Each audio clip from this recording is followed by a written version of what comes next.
জিকির ইসলামের একটি গুরুত্বপূর্ণ আমল এবং এর ব্যাপক ফজিলত রয়েছে।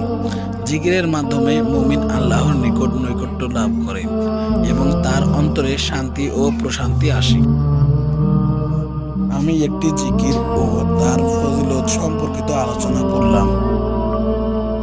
সুবাহান আল্লাহ, সকল দোষ থেকে আল্লাহ পবিত্র।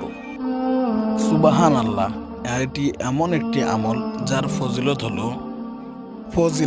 হাদিসে এসেছে, যে ব্যক্তি সুবাহান আল্লাহ বলে তার জন্য জান্নাতে এক গাছ সৃষ্টি করা হয়। এটি পাপ মাফ করার এবং আল্লাহর নিকট মকবুল হওয়ার একটি মাধ্যম।